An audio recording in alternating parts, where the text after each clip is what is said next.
Assalomu alaykum, hurmatli talabalar. Men Muhammadiyev Behruz Savizovich, umumiy fizika kafedrasi o'qituvchisiman.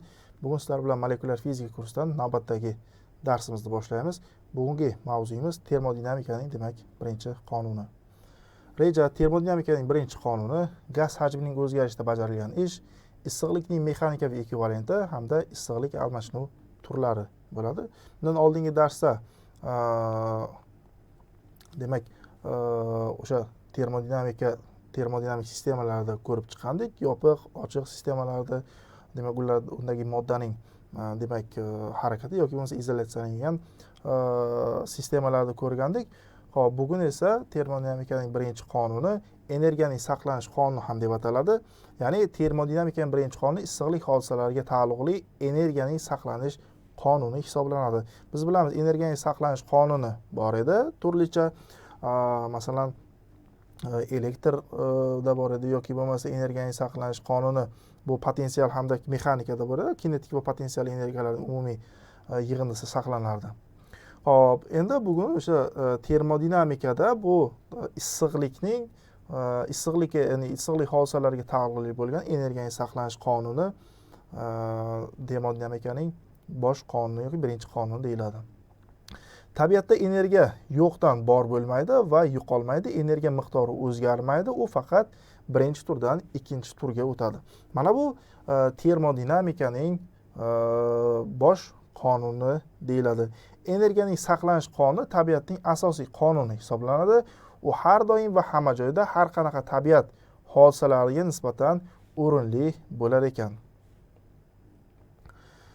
Termodinamikaning birinchi bosh qonuni, demak, jismning holatini, ya'ni asosiy termodinamik parametrlar bosim, hajm hamda temperaturaning xarakterlarida agar bularning biri o'zgarsa, unda termodinamik ish bajarilishi kerak bo'ladi. Masalan, gazning temperaturasi o'zgarishi shu gazning bajarilgan ishi bilan bog'liq bo'ladi. Ya'ni uchta parametrlardan o'zgarishi bilan sistema muvozanat vaziyatidan chiqadi va ma'lum bir o'zgarishlar bo'lar edi. Agar sistemaga dq issiqlik bersak, dA ish bajaradi va uning ichki energiyasi dU ga o'zgaradi.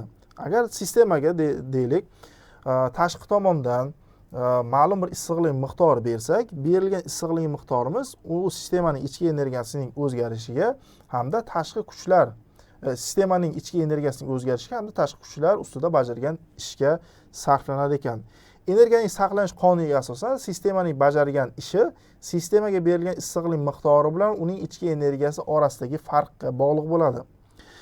Xo'p, agar biz sistemaning bajargan ishini topadigan bo'lsak, berilgan o'sha issiqlik miqdoridan qancha qismi ichki energiyaga ketdi? Mana shu ichki energiyaga ketgan qismini ayirib tashlasak agar, demak, bajarilgan ish kelib chiqar ekan. Yoki quyidagicha yozishimiz mumkin. Sistemaga berilgan issiqlik miqdori sistemaning ichki energiyasining o'zgarishiga va plus tashqi kuchlar ustida bajarilgan ishga sarflanar ekan. Sistemada, demak, ichki energiyaning o'zgarishi, issiqlik uzatish hamda ish bajariladi. Masalan, silindrda ichida porshen tagida gaz bo'lsin va mana shu porshen boshlang'ich paytda muvozanat holatiga bo'lsin. Endi porshen ostidan agar biz gaz yoqsak agar, masalan, olov yoqsak, to'g'rirog'i, issiqlik bersak, mana shu issiqlik natijasida gaz qiziydi va qizish natijasida porshen yuqoriga ko'tariladi. Sababi qizish natijasida bilamizki, gaz bosimi P barobar nkt edi, ya'ni temperaturaga bog'liq. Mana bu harorat oshgan sari molekulyar tezligi oshadi va demak harakati tezlashadi. Idish devoriga beradigan o'sha impulsi ham yuqori bo'ladi, natijada bosim oshadi. Bosim oshganda porshen, demak, yuqoriga qarab turib harakatlanadi agar porshen o'sha erkin harakatlana oladigan bo'lsa. Endi sistemada mana bu holatda ham ko'rishimiz mumkin. Masalan, termodinamik o'sha ichida termometr qo'ysak, bu haroratni o'lchaydi. Bu yerdan issiqlik bersa agar, mana bu yerda porshen harakatlanadi.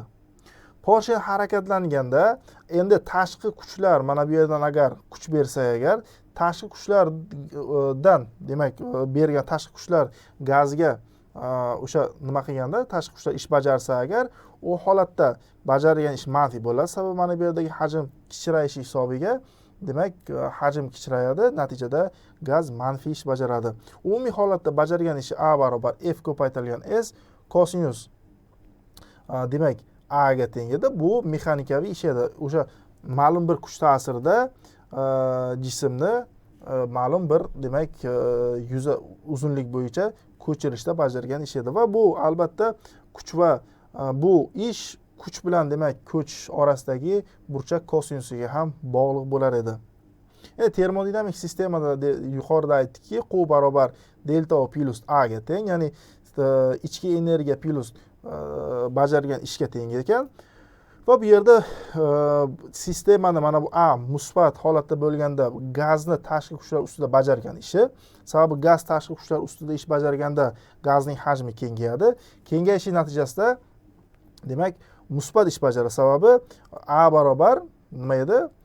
P delta V edi. Delta V'miz bu V2 minus V1ligi sababli V2 katta bo'lsa agar bu musbat bo'ladi va natijada gaz musbat ish bajaradi. Endi ikkinchi tomonda gaz siqilsa agar, siqilayotganda gaz tashqi kuchlar gaz ustida ish bajaradi va natijada gazning bajargan tashqi kuchlarning bajargan ishi manfiy bo'ladi. Sababi A delta P bo'lsa, delta V bo'lsa, P ko'paytirilgan delta V, V2miz V1dan kichkina bo'ladi. Natijada ayirma manfiy chiqadi va ishimiz ham manfiy hisoblanadi. Va umumiy holatda yoki quyidagicha yozishimiz mumkin. Q barobar delta O minus A tashqi. Bu yerda minusligi sababli tashqi kuchlar ish bajarayotganini bildiradi. Termodinamikaning birinchi qonuni energiyaning saqlanish qonuni dedik. Uni quyidagicha ham yozishimiz mumkin. dq barobar cv dt plus pdv. Bu yerda cv dt'miz bu ichki energiyaning o'zgarishini beradi. cv'miz doimiy hajmdagi issiqlik sig'imi, dt'miz esa bu temperaturaning o'zgarishi edi. Hop, pdv'miz yuqorida aytib o'tganimizdek, bu bosimni hajm o'zgarishiga ko'paytirsa agar nimani beradi? Bajarilgan ishni beradi. dt o'zgarishi bilan gazning kengayishi va siqilishi, ya'ni gaz holatini o'zgarishini ko'rishimiz mumkin. Pastda demak qarab chiqaylik. Gazning siqilishi va kengayishi doimiy haroratda kuzatilsin. Agar harorat doimiy holatda saqlanadigan bo'lsa, u holatda demak bu gazni siqishni amalga oshirishimiz mumkin.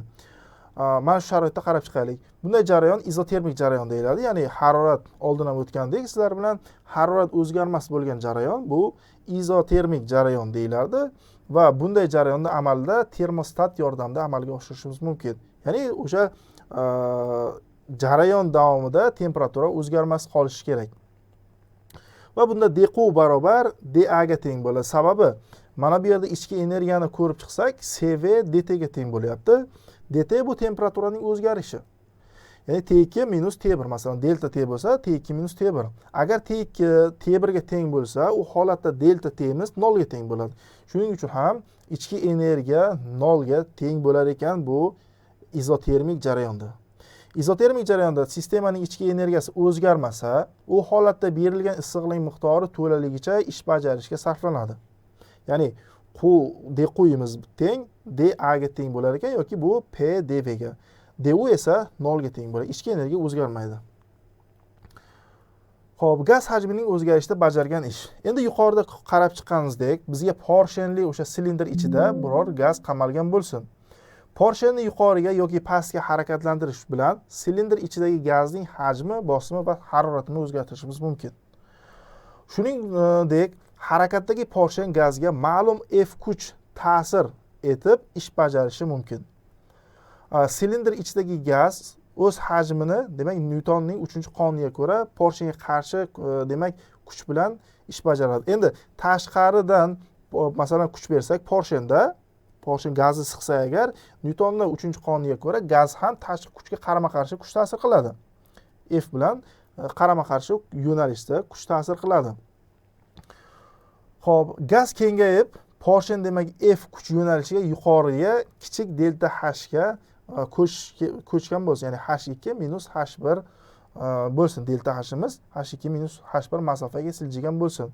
Gazning bajargan ishi quyidagi ifoda bilan topiladi. Ya'ni A barobar F ko'paytirilgan delta H. Delta H nima edi? H2 minus H1.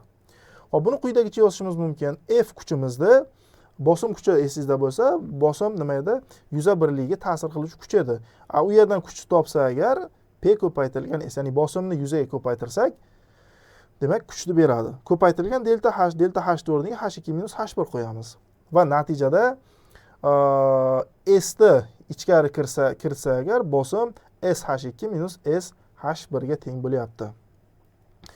Bunda bajarilgan A ish musbat hisoblanadi, chunki F va Porschening demak nimasi delta H'imiz bu yerga siljish yo'nalishi bir xil bo'ladi. Shuning uchun ham H2 H1dan kattaligi sababli delta H'imiz musbat bo'lyapti. Xo'p, demak gaz kengayish natijasida tashqi kuchga qarshi ish bajarib, silindr va porsheni o'rab turgan muhitga energiya uzatadi. Binobarin gazning ichki energiyasi kamayadi. Ya'ni gaz tashqi kuchlar ustida ish bajarayotganda gazning ichki energiyasi kamayadi. Gaz endi siqilganda esa tashqi kuchlar uning ustida ish bajaradi. Bunda gaz siqiladi, ya'ni H2 H1dan kichkina bo'lib qoladi va natijada bajargan ish manfiy bo'ladi. Ya'ni A shtriximiz teng minus F delta H ga teng bo'lar ekan. Va bunda gazning ichki energiyasi ortadi.